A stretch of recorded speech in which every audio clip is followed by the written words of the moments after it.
Hi, my name is Hahn. I'm with Autoform Engineering USA. I'm a senior account manager and sales team lead for Autoform. Today we're going to talk a bit about the assembly module. Autoform's assembly module helps engineers discover some solutions with their their assembled panels. Now, traditionally, the stampings are designed within tolerance, and that may not always be necessary. In fact, that could be over-engineered.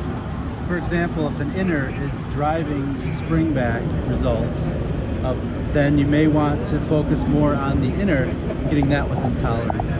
Autoform's assembly solution will help you determine that. We also have modules such as Hem Planner, which are used with this software, and FormFit, which can be used to compare your scan data with your simulation data. All these tools are designed to help engineers save time and money upfront in the process, and hopefully, get a better process in the end as well.